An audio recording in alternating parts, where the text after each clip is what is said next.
right, we want to look in this second walk through the museum together.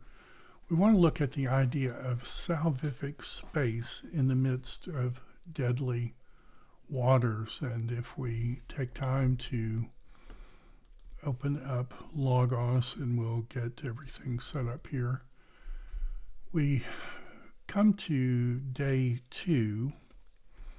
And God makes this salvific space in the midst of deadly waters. And so the question is, when you look at creation, all of creation is God coming to the abyss and splitting the abyss and creating habitable space in the midst of the abyss. How does that fit in with the rest of whole Bible biblical theology? Well, one of the things that we want to look at, and I think we talked about this last time, this word tehom, the word the deep, we talked about last time how it's also the word abyss. So the idea of God coming to this deadly place, the tehom, the abyss, the abusos, the bottomless pit is what that means in Greek. It's interesting that he splits that open and creates a habitable universe. You have these undefined, heavenly, uncollected waters, and God splits that open and creates in the midst of that deadly place, he creates life and land and order and rule. What's interesting is when you come to 6 through 8 and God creates this dividing thing called a rakia, and if we had time we would look all the different ways that's been translated, but I just might ask the question, if you were part of the first audience and you heard that God came to the tehom and God divided the tehom, and the result was that Yabeshah, dry land, appeared. Is there an event that would come to your mind? Is that like anything else if you're part of that first group hearing the text for the first time there in the plains of Moab?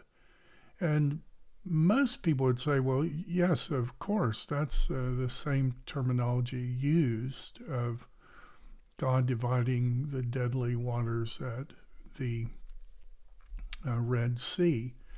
And in fact, if we go to our text, and you can do this either in English or in in Hebrew. I'll just do it in Hebrew here. We have this word, the deep, and if I right-click on it, and I'm using a Mac, I press Control and right-click on the mouse, I come down here and click it and say every place in the Bible that appears. Well, you see that it's in our verse. That's always good when you're looking for something and it brings the verse you're looking for. I'll just float this so that we can see it together. We've got our passage with the tehom, and then it's split open on day 2 by the rakia. The fountains of the tehom, the fountains of the great deep, and notice in Greek it's called the fountains of the abyss. Those are the deadly waters in Noah's flood. So we've got this idea of waters that kill, and then God making salvific space. If we keep going through, you see many times there in the Noah story. If we go all the way to Exodus 15:5, This is the crossing of the children of Israel at the Red Sea. It was part of Miriam's song. And there it talks about the deeps, plural, congealed in the heart of the sea. And so we've got, again, salvific space in the midst of deadly waters. If we go all the way to Isaiah, was it not you who dried up the sea, the waters of the great deep? And in Greek, the waters of the multitude, the water multitude of the abyss. You see that there's a connection here that in many ways what God did at creation on day 2 is foreshadowing the salvation that God brought about in the crossing of the Red Sea. The people walk across on Yabeshah, on dry land, and we see that in day 3. It says, "Let dry land appear," and if we come here and look up dry land, we do a search of the whole Bible, you can see in 14, the people of Israel may go through on Yabeshah, on dry land. So God creating separation between the deadly waters on day 2, and then creating Yabeshah on day 3, it's mimicking in some ways the space that God created for Israel to go through the deadly waters. So it's a salvific space. It's interesting, and I picked this quote up from a man named Kugel. I think he teaches at Harvard, but he said in his book, The Bible Outside of Judaism, or Judaism Outside the Bible, he said that Jewish people stopped asking what held the waters back and started asking who held the waters back, that they recognized that somehow it was the very presence of God that was making that salvific space.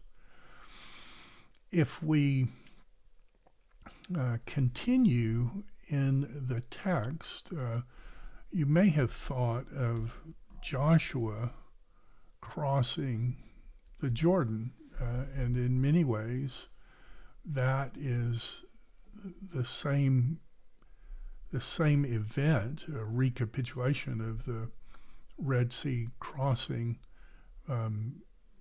Joshua leads the people because Moses, the lawgiver, has been disobedient to the law. In fact, Moses can only get people to Abel Shittim, the field of thorns, until this really cool guy named Jesus comes along. Joshua in Hebrew, and the word Jesus in Greek. I don't know if you know that, but Jesus, the word Jesus and the word Joshua are exactly the same word in the Greek Bible. And it's interesting that Moses can't get the people in, but Jesus can get the people in. Jesus can take the people from the field of thorns back into the land flowing with milk and honey. And probably you've picked up the idea that that's mimicking re-entering the Garden of Eden in some ways. Moses, the lawgiver, can't get you in. You need the better than Moses, Jesus. Another person who crosses the Jordan River is Elijah. He does kind of a reverse conquest. He stops at all the cities that Joshua had conquered. He splits the Jordan River. And then he goes to the same place um, near Pisgah where Moses had died. So, in many ways, Elijah is the new Moses, and he goes to be taken up into heaven, the exact place where Moses died. And then Elisha, as this new Joshua figure, and in fact, in Hebrew, his name means Eliyasha, my God is salvation, or something like that. Uh, Elisha recrosses the Jordan River, and you start asking, well, how is Elijah and Elisha, Moses and Joshua, how are those similar? And you start thinking of John the Baptist as the new Elijah, and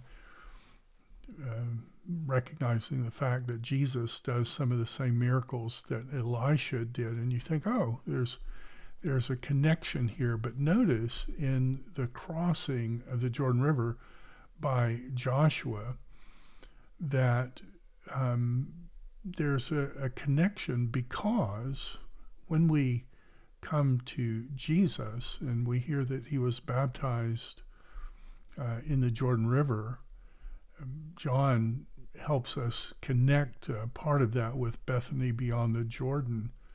Well, that's the same place where Joshua led the people back into the land flowing with milk and honey.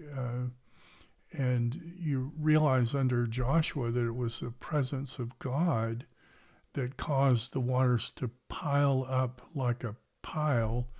And if we looked at that, the word pile up like a pile, is used in the Joshua story. And those waters pile up at Adam, same word as Adam, near Zarethan, that is, near their distress. And you wonder, is God, in terms of meta-narratival elegance, is he showing that ultimately the salvific space is the person of Jesus, just as it was the Ark of the Covenant, which symbolizes the presence of God on earth, that divided the waters in the time of Joshua. Now Jesus, as the new Adam, the super Moses, whatever you want to say, he's coming to that same place, and he's baptized. He goes into the water, and we don't know if that's immersion. Some people will argue that. Luke tells us that Jesus was about 30 years old, and I know that to become a priest, you have to be washed by a Levite when you're 30 years old, and you become a priest. That's what the Pentateuch says, and Jesus is washed. But however you think about that, it's clear that Jesus is the salvific space, that the deadly waters, the waters that keep people out of the land flowing with milk and honey, that somehow Jesus is connected to this salvation. And it's interesting that one of the texts, I think it's Mark, tells us that a dove, and I think it's Mark, says went into him. And you might remember from the story of the ark that at the end of that story, a dove goes out finding place, and then it comes back to Noah, and Noah takes that dove into the salvific space and then releases it, and it doesn't come back. Well, it's very interesting that that dove, oddly enough, in Hebrew, the word Jonah is the word dove, that dove is coming to Jesus. And one of the texts even says went into Jesus. And so you think, is this somehow connecting Jesus with the ark, the salvific space in the midst of deadly waters? Jesus is the new Joshua. Jesus is a prophet like Moses, but he can lead his people back into the land flowing with milk and honey. And ultimately, that is the restored Garden of Eden, connected with Jerusalem somehow, the land I will show you. Go to the land I will show you. It's interesting when we come to Revelation. Revelation talks so much about the abyss. To him was given the key of the shaft of the abyss, the abyssos. And we saw that in the Old Testament, in, I think it's 1:3, or 1:2, darkness was on the face of the abyss. So you've got this tehom there, but in Revelation, you've got the abyssos again, the bottomless pit, the abyss. And we know, I think I had said before, that Luke, I think it's 8:31, the demons, this is the story of the Gadarene demoniac, the demons beg Jesus not to order them into the abyss. They're terrified of that place. And so when you hear of the abyss in Revelation 11:7, you realize there's some connection, like all these stories, all these narratives are connected somehow with salvific space in the midst of deadly waters, and somehow that salvific space is connected to the person of Jesus. Jesus as the immediate presence of God incarnate on earth, that somehow that salvific space is involved with connection to him. It's interesting in Revelation 21, the angel throws the dragon into the abyss, binds the dragon, the diabolos, the satanos, the ancient serpent. The angel binds him and casts him in the abyssos. Now, all that's interesting, but what really becomes interesting to me is in Revelation 15, because 15:2 says, I saw what appeared to be a sea of glass mixed with fire. So this is a heavenly vision, John's seeing it. Those who had conquered from the beast and from its image and from the number of his name were standing on the sea of glass, having the citharas of God, the lyres, however you want to translate that word. And notice in 3 it says, and they sang the song of Moses. Well, if you go to the Old Testament, where did they sing the song of Moses? Well, that's in Exodus 15. Once they cross the deadly waters, they sing the song of Moses. And so what you get is, in the New Testament, the idea is that last division, if you want to think of it as the heavenly veil, that thing that Ezekiel saw, the rakia in Ezekiel 1, and then Ezekiel 10, and the rakia is over the heads of the cherubs, the living creatures. Ezekiel looks through that, and he sees on the other side the throne of God, and a figure on that throne. And you realize when you put all those together that there is a Christocentric meta-narrative. There's elegance, and what happens at the beginning of the Bible is perfectly connected with what happens at the end. That somehow the salvific space is God himself. And when all the lights of revelation come in, the progressive revelation, as Warfield said, the Old Testament is lavishly furnished room, dimly lit. Progressive revelation is not that the contents of the room change, but rather that more and more candles come in. When more and more candles come in of progressive revelation, you realize that there's an intent from the very beginning to reveal this idea of someone holding back the waters of the abyss and making salvific space. That salvific space originally is for everyone. I mean, the reason any of us have a moment of pleasure any time in life is because Jesus is holding back the waters of the abyss. But the question becomes for us and for everyone, will we experience that salvation like God's redeemed people who end up in the land flowing with milk and honey, or will we trespass on God's grace like the Egyptians did?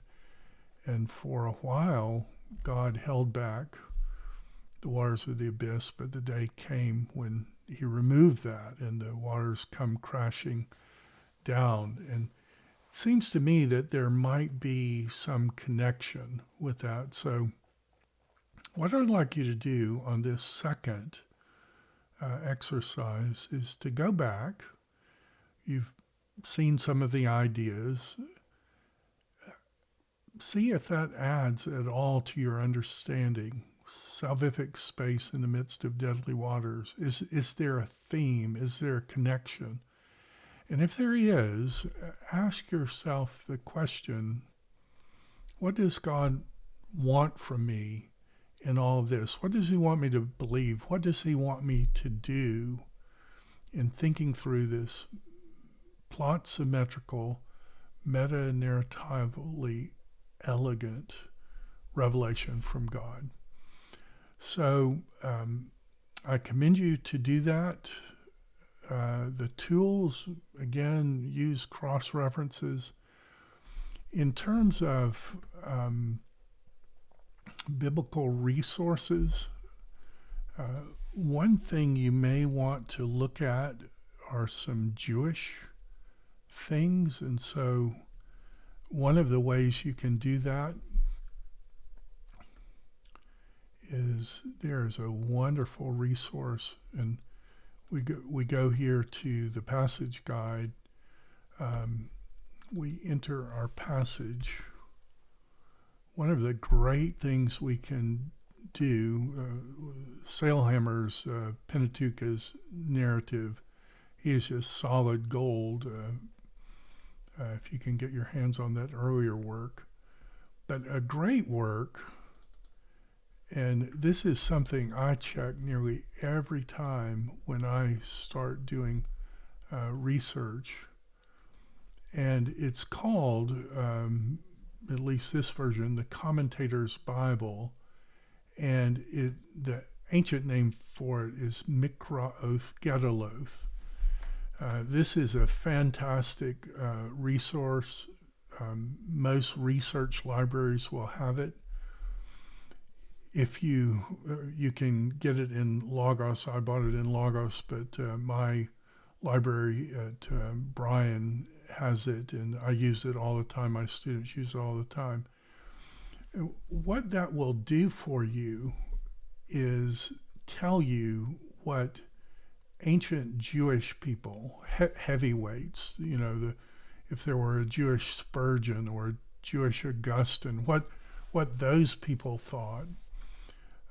You can go through and read, and in 20 minutes you can get a little bit of what Jewish people, apart from Christianity, thought about different passages. And so Rashi is interpretive heavyweight. Rashbam And these are all initialisms, so it's Rabbi so-and-so, Ben such and such, Ibn Ezra, um, Nachmanides, Maimonides. You can find Mikroth Gedaloth on the internet. I think it may be archive.com. It's a little difficult to use there, so I don't know. You may try finding it. I have used it online before, but for ease of use, I ended up getting it in Logos or just using the copy there at the library in Bryan. I'm sure if you're near a research library, any research library will have the work. You may want to see how they do the text. Also, the Targums, if you want to see Jewish background of things, the Targums are available in English. There are 2, 3, 4 Targums of the material in the Pentateuch, Neophiti, Pseudo-Jonathan, Onkelos. All that's available online in English. And you can look at that text and get an idea of some of the Jewish wisdom. Often in our better commentaries, modern day commentaries, it's simply the writer has looked at Mikroth Gedaloth or the Targums, and that's where they get some of those quotes from. So I commend it to you. Again, Gill is good on difficult past. Calvin is good. Chrysostom is good. So I commend that to you, and I encourage you to write your empowerment sheet on salvific space in the midst of deadly waters. Create it as a note document that will be helpful to you. Imagine in 10 years, you perhaps won't remember what we're studying now, but in 10 years, if you were teaching on this passage, what would you want your notes to look like? Or if a Sunday school teacher came and said, could you give me some resources on this section of Scripture? Do that as an empowerment sheet and turn that in. And then last of all, make a 5-minute, no longer than 5 minutes, video. And imagine if someone came up to you and said, got 5 minutes, tell me everything you can about salvific space in the midst of deadly waters. What would you say in that video? And so do the video and upload that. The empowerment sheet and the video together will consist of your grade for this module. I'm glad we're working together, and I will look forward to talking to you again next time. All the best.